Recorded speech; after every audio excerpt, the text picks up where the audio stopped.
టిడ్కో ఇళ్లకు సంబంధించి మంత్రి నారాయణ కీలక ప్రకటన చేశారు. వీలైనంత త్వరగా టిడ్కో ఇళ్లకు మౌలిక వసతులు పూర్తి చేస్తామని చెప్పారు. కాంట్రాక్టర్ల సమస్యలపై సీఈఓలతో కమిటీ వేస్తామని నారాయణ స్పష్టం చేశారు. గత పాలనలో టిడ్కో ఇళ్లను నాశనం చేశారని నారాయణ ఆరోపించారు.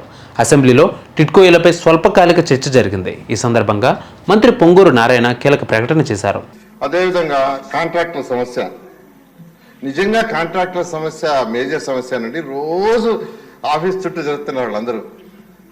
సార్ ఏదో ఒక విధంగా చేయండి, ఏదో ఒక చేయండి, కనీసం క్లోజ్ చేయండి, మీరు ఎంత ఇస్తారో మాకు క్లోజ్ చేయండి అని వాళ్ళు తిరుగుతున్నారు. అధ్యక్ష, 540 కోట్లు బిల్స్ పెండింగ్ ఉన్నాయి. అంటే ఇంతవరకు బిల్స్ చేసిన 540 కోట్లు ఉన్నాయి. ఫైనల్ అది కాదు.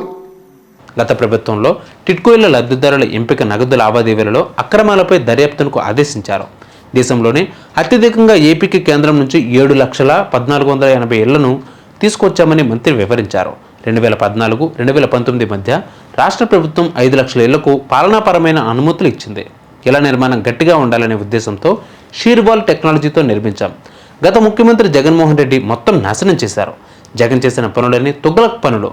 టిడ్కో లబ్ధిదారులు చాలా ఇబ్బందులు పడుతున్న మాట వాస్తవం. ఇళ్ల కోసం డీడీలు కట్టిన లబ్ధిదారులను బలవంతంగా వెనక్కి తీసుకునేలా చేశారు అని నారాయణ వ్యాఖ్యానించారు.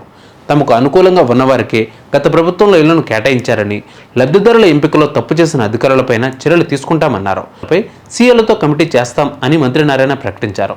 రాష్ట్ర వ్యాప్తంగా పెండింగ్లో ఉన్న టిడ్కో ఇళ్ల నిర్మాణానికి అయ్యే మొత్తం వ్యయాన్ని రుణంగా ఇచ్చేందుకు హడ్కో అంటే housing and urban development corporation limited ఇటీవల సమ్మతం తెలిపింది. 2 రోజుల పాటు టిడ్కో అధికారులతో భేటీ అయిన హడ్కో ప్రతినిధులు ఈ మేరకు హామీ ఇచ్చినట్టు తెలిసింది. మొత్తంగా 5,070 కోట్లు అవసరమని అధికారులు అంచనా వేస్తున్నారు. దీనిపై సమగ్ర నివేదికను హడ్కోకు సమర్పించనున్నారు. ఇప్పటి వరకు రాష్ట్రంలో టిడ్కో ఇళ్లు ఎంత మేర పూర్తయ్యాయి, ఎన్ని ఏ దశల్లో ఉన్నాయి, మొత్తం ఇల్లు పూర్తవ్వడానికి ఎంత ఖర్చు అవుతుంది అనే వివరాలను సమగ్రంగా నివేదిక రూపంలో అందించాలని హడ్కో అధికారులు కోరారు. దీనిపై కసరత్తు పూర్తి చేసిన మొత్తం వివరాలతో నివేదికను హడ్కోకు అందించనున్నారు నారాయణ.